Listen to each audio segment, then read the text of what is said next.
if I had my mother and my father at the same house, I probably wouldn't be here. So I said, I forgive you because just maybe God removed you out of the house. Right.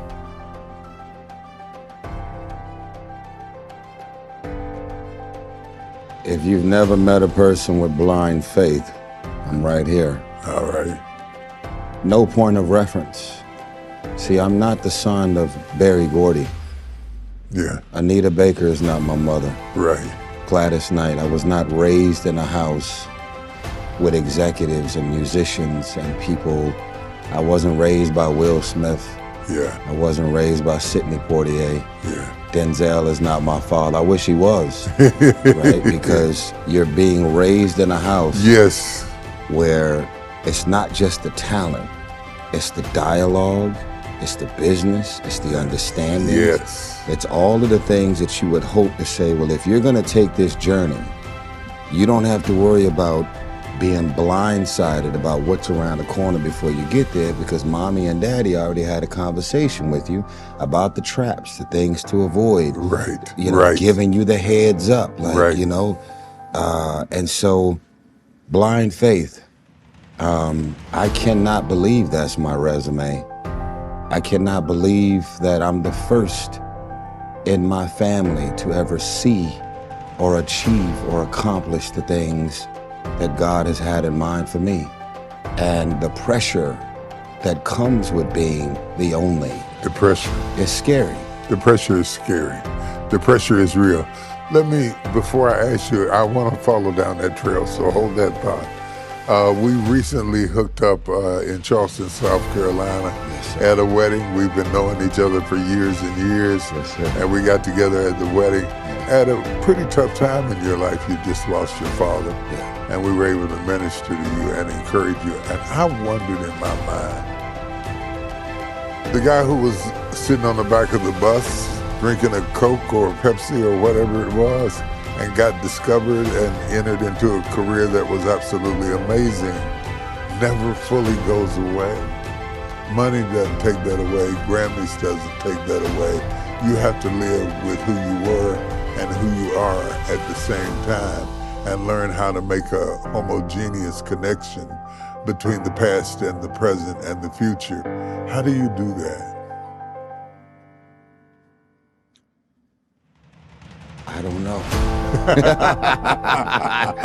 I don't know. Is it hard? I've never heard it broken down in such a scientific way. Like, you just went boom, boom, boom, boom, and you can't get rid of, my point is, you can't totally dismiss your upbringing and your training, and there's a part of you that you learn how to survive in the world, in the streets, in the city.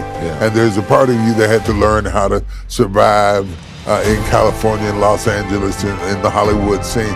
And there's a part of you that had to learn how to do business. And all of them come home with you at night. Yes. All of them. Yes. You didn't leave the guy on the bus. He's still there. No. And so a lot of people don't realize that. You get it? Yes. A lot of people don't realize it. So when you find yourself in a situation, it's which guy does the talking. Who's going to drive the car? Yeah. Is it going to be the guy from Philly? Is it going to be the guy from Hollywood? Is it going to be the writer? How do you manage that? Well, I think of myself as a black octopus.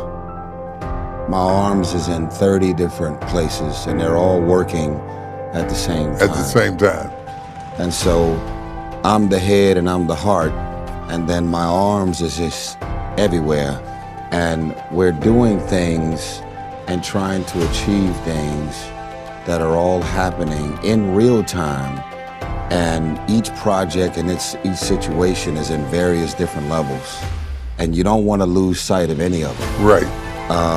And then what a blessing it's been that the singer has helped audition and set up the success of the actor. Right. And then the actor and the singer has given birth to the entrepreneur. Yes. and then the Coke kid is in the back of the bus, Yeah. and he's riding the wave. Yeah. I started this, Yeah. and I'm on the bus, and we got a lot of seats, and whatever version of Tyrese y'all end up seeing, we're all headed that way, and the bus is being driven by God. My problem is all of my TD Jakes want to talk at the same time. And so it just depends on who asks me and what tone of voice you ask me and which one you're going to get. What environment. Yeah, and what environment I'm in. And I have to manage those people. The Apostle Paul said, when I would do good, evil is present with me, that which I would not do. I do, O wretched man that I am, who shall deliver me from the body of this death, this sin, this human experience. And all of those people live with you. So you're in a mansion now. And you're eating something that you ate when you were back home, neck bones. That's right. Neck bones in a mansion. That's right. Okay. Chitlins on China. Yeah. The unique experience we have as a people of having climbed up and been colored. We've been Negroes. We've been black. We've been darkies. We've been everything, to the point that there's sometimes an identity crisis, not just through us corporately, but individually in finding yourself. And I wondered, did anybody else ever feel that way? Yes. Yeah. You know,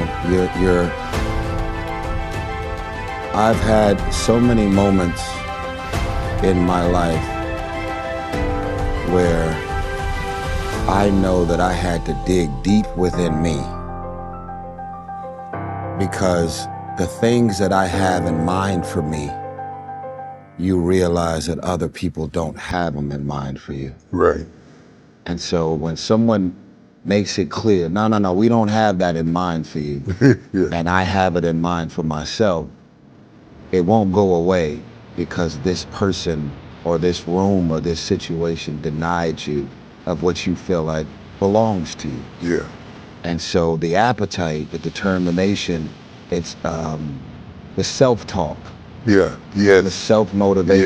Yeah. The speaking over yourself, the pouring over yourself. The you know, and the thing is, I want to say this.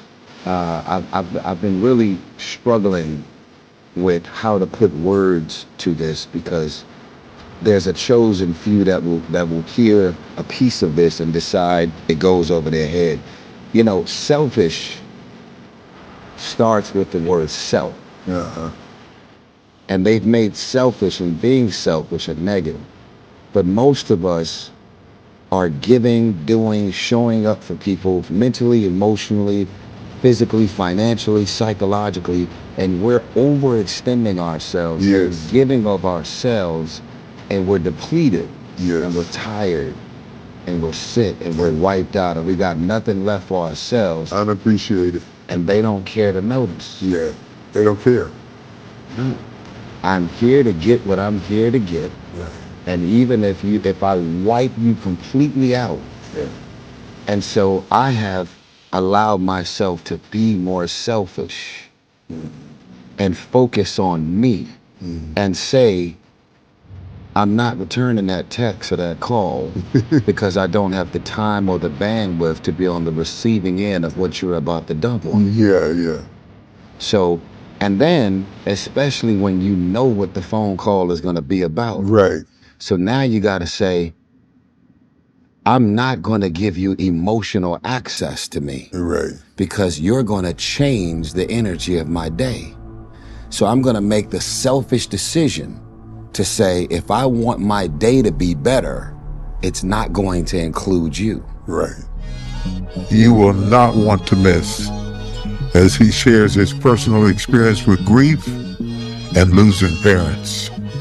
You know, when you talked about somebody like Denzel was not your father, you didn't grow up in an environment where you had a model to fit where you ended up. A blueprint. A model, yeah, no yes. blueprint, anything like that. I think every man and probably every woman yearns to have in their parents some sort of shape, measurement, pattern, blueprint of what they're going to and what they're going to be. We look from that from our father. Yes. My father got sick when I was 10. He died when I was 16. I realized when I was 30 that as I wept for him, I was weeping for me. I recognized that I wasn't just weeping at the loss of him. I was weeping at the questions I didn't have answered, at the things that I didn't have resolved. You know, did you really love me? What did you really think of me? You never got to see me win? When you lost your father, it's part of the pain coming from inside your own house. This is what's interesting. When my father passed away, rest in peace to that brother, to that man, I went to St. Louis to see him. Stage 4 pancreatic cancer. Life was riddled with alcoholism and crack cocaine, and just never quite got his hands around figuring it out. And I said to him, I just want you to know I forgive you. And I wanted him to know why. I said, I forgive you for not being there to protect me, for not giving me the heads up of what's around the corner. I don't know that he would have been anybody that would have changed my life in business or changed my life. You know, I don't know that my father was ever a Barry Gordy that could sit me down and say, son, don't sign that deal and here's why. Yeah. But I said to him, I forgive you. And then I realized that if my mother, rest in peace, messed my life up with the 27 years of alcohol, the verbal, emotional, psychological, and physical abuse, and all of the abuse that was in my house, and it's still affecting me to this day, if I had my mother and my father at the same house, I probably wouldn't be here. Yeah. So I said, I forgive you because just maybe God removed you out of the house. Right. Because I would have been a crackhead. Yeah. I would have been verbally and physically abusive to my mother the way you were. Yeah. There was other men that came in my house that ended up doing it to my mother ultimately. And so I was introduced to love, and I was raised to believe that this is what love is. Love is not kind. Yeah. Love is not gentle. Yeah. Love is verbally abusive. Love is physically abusive. Yeah. Love is all of these things that I was raised in. And so I would always find myself gravitating towards women that I would be fighting and arguing, being dysfunctional with. Right. And anybody else, any other version of love that I was in the presence of felt soft. It felt boring. Yeah. You ain't arguing? Yeah. Well, she must don't love you if you ain't willing to fight and argue. And so I had to say to him, thank you for removing yourself from my life, because if the crack cocaine and the alcoholism and everything that you were doing, that would have all been an impression that you would have made on my life that as a grown man, I would have still been deeply hurt by and affected by, because I would have been raised by another level of trauma. Right. So as an example, you know, people love to look at you, Bishop Jakes, and say, look at him in the mega church. Yeah. Look at him, what he's driving, what he's living in. Look at him with his wife, and look at him with his daughter who's now out there on stage changing lives. And Sarah Jakes, who I'm so proud of, and I know you are. Yeah. But they always look at the fruits and the outcome. Yeah, yeah. And even if you make them aware of the strife and the struggles and the stuff that the family had to navigate through. When you mentioned, you know, I remember I was preaching and I only had 17 people in front of me. Yeah. They have no concept of really wrapping their heads around that, because the version of Jakes, Bishop Jakes, that they're looking at is on the grounds of 40 books and mega church and where you are now. Yeah. and they trap you in how they met you. That's They don't recognize you wrote 42 books. They don't recognize that you sold $500 million worth of movies. They want to put you in a place where they can assault you with their implications of you. Yeah. And you are how I met you. Yeah, you are how I met you, and you are who I met you. Right. And that's what I meant earlier when I was talking about, you have to live with that guy who grew up in that volatile home. He's still in there. Yes, sir. Okay. And money didn't take him away. No. And movies didn't take him away. And books didn't take him away. He's still there. He bottled up somewhere inside. Yeah. And then this unresolved issue, which I can relate to.